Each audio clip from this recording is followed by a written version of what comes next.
Okay, I'm going to talk a little bit about less is more.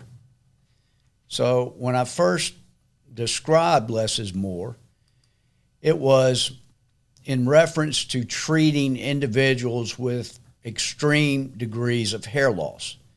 These are Norwood 5 to 7 patients. Okay, so we have a donor area, a safer donor area that's about 203 square centimeters. And in this donor area, the average individual in their 20s will have around 15,200 follicular units. By the time they reach age 70, this decreases to around 13,200 or 300 follicular units.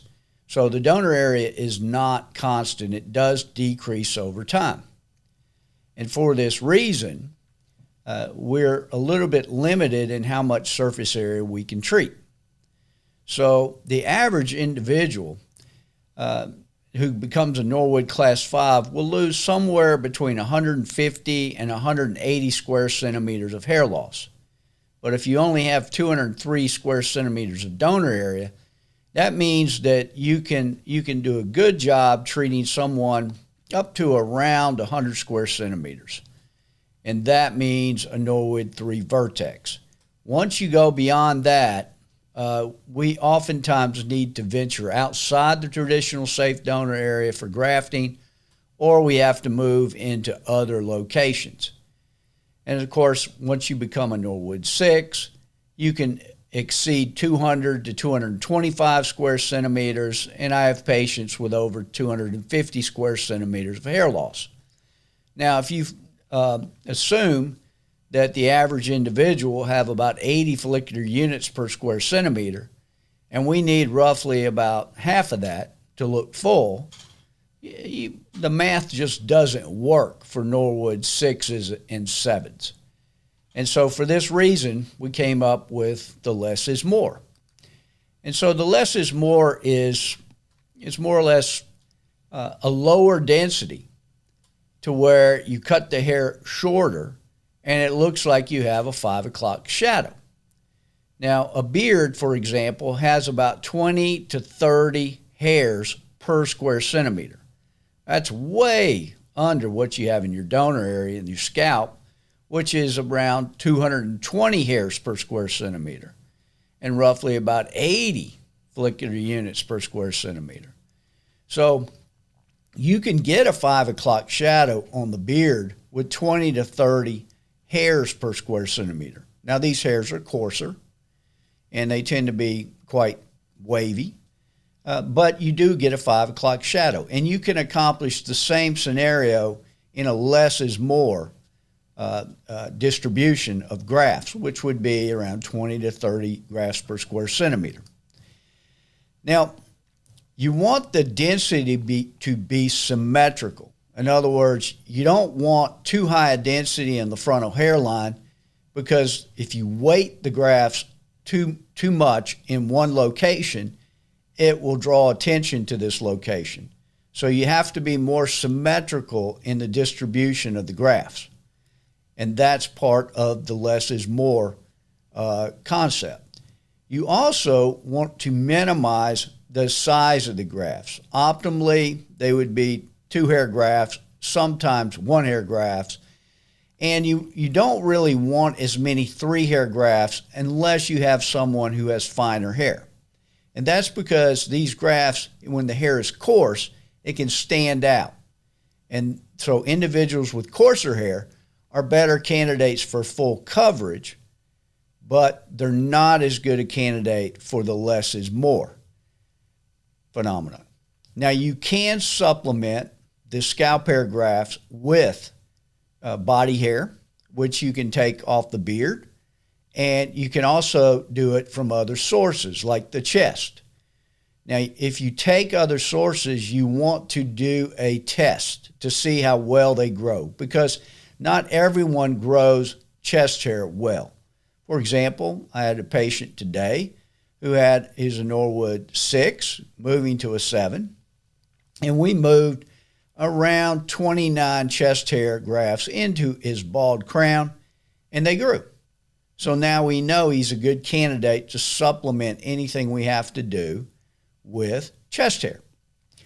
And so when you move beard hair, you really want to keep these grafts a little bit shorter with the less is more.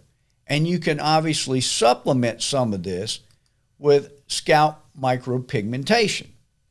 Now, it's very important to keep the micropigmentation shallow. In other words, you don't want to be deeper than about a half a millimeter.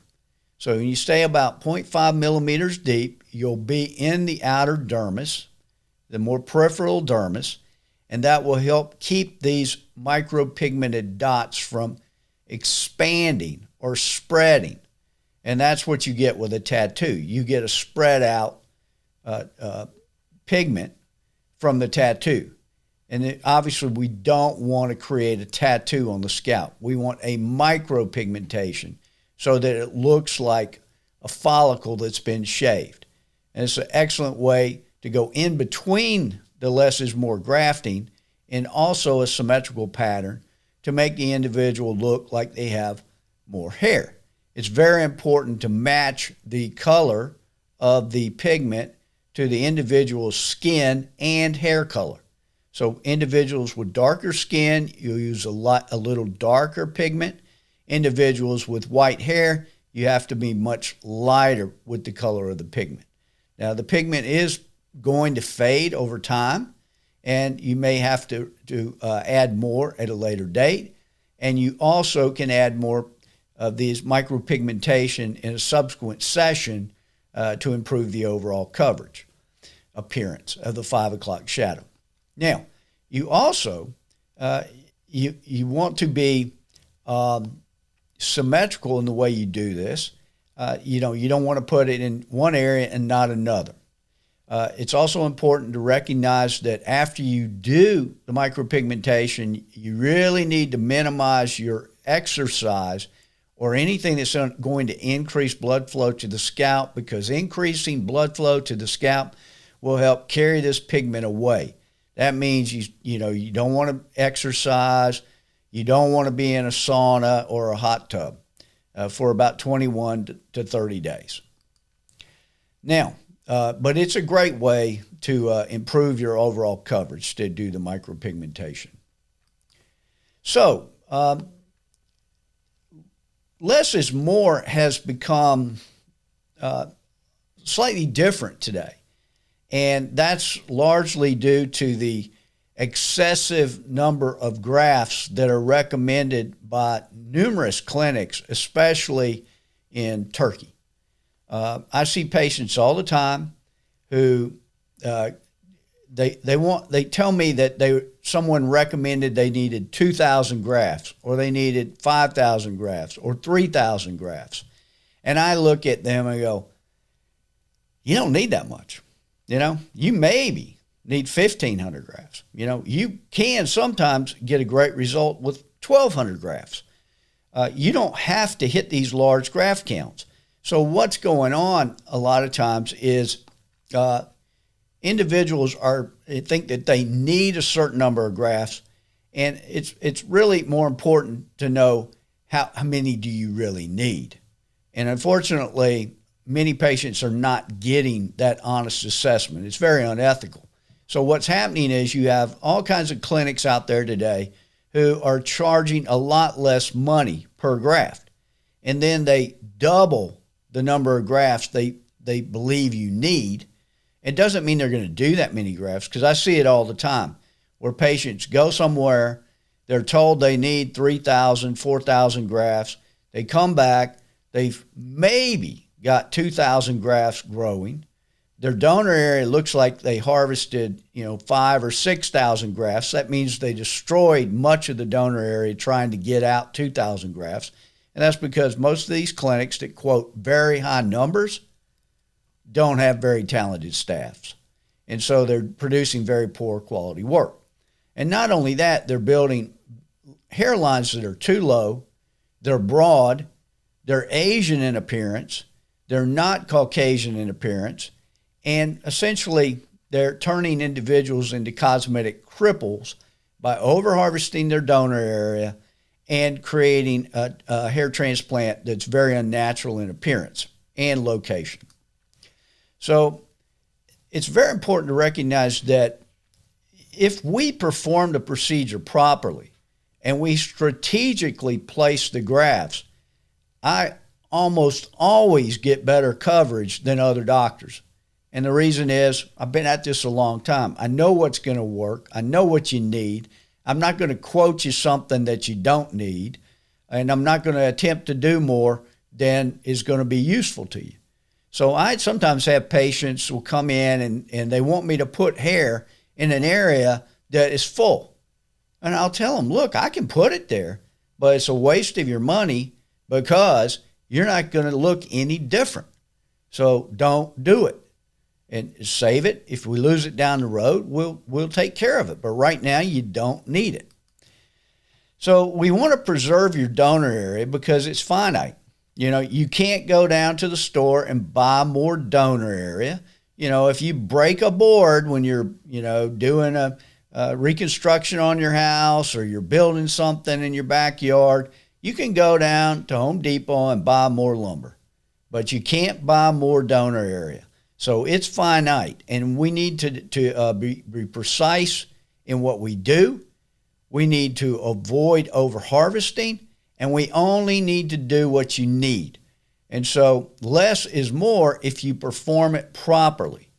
And, you don't need these huge surgeries that people are getting recommended, okay? Now, we can also do things that augment and improve your existing coverage. And today, I treat a number of individuals just with regenerative therapy.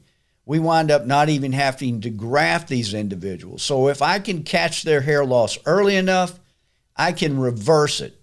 All I have to do is find the products they're going to respond to the best. And believe me, I've got a lot of products. And I've heard, some people say, well, you're upselling. No, we're not upselling. We're trying to avoid having to do surgery, not just today, but down the road. So every procedure should have a 20 to 30 year plan or longer. And so what we want to do is restore the hair you've lost, the hair that we can't regenerate because you let it go too far. Once that hair follicle has undergone significant atrophy and the tract has become fibrotic and you've replaced the hair follicles with, fibrous tissue, you can't regenerate those follicles. So you have to regenerate those follicles before you lose them.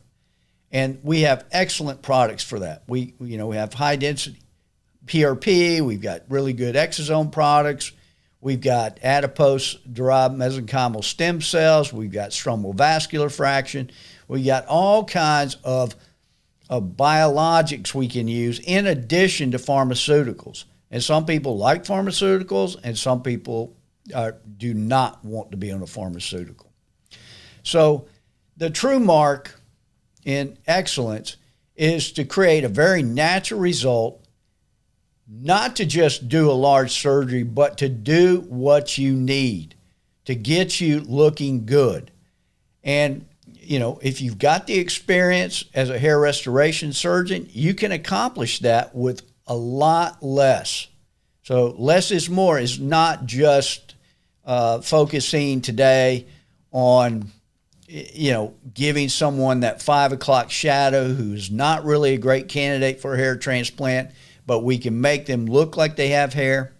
But it's even more important to understand today that we have to avoid over-harvesting the donor area, and you have to be really careful where you go for your surgery. I am seeing more and more cosmetic cripples in the hair restoration field than I've ever seen before.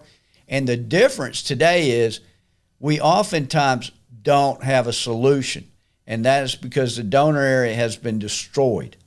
Now, if you've got a significant amount of body hair, I might be able to pull off a miracle. And if anybody can pull off that miracle, I can do it. But believe me, I'm seeing guys come in now, and I'm like, throwing up my hands and going, I can't believe they did that to you, because I don't have a solution for you. So, be careful. Be careful where you go. Be careful, especially with the graft count, because many clinics are overestimating what you need, and that means that they can sometimes double what they charge you, and you don't need it. And many times, most of the time, they're not going to do it. They may tell you need 4,000 grafts, they'll do 2,000, but they'll charge you for 4. So be very careful today. More careful than ever. And if you have any questions from this presentation, drop them in the comment section and we'll get back to you. ForHair is run by Dr. Cole with 30 years of hair restoration experience, and we offer the most cutting-edge technology available. In fact, the ForHair Enterprise sub-company Cole Instruments manufactures custom-made tools and automated tools for hair restoration physicians all over the world. Our quality, expertise, and skills are superior to other clinics. Our reputation and results are the best in the world. It's time to restore your hair. It's time to choose ForHair. We hope you enjoyed the video. Don't forget to hit the little bell button to get notifications of ForHair's video uploads. For online consultation, click on the link on the screen or in the video description.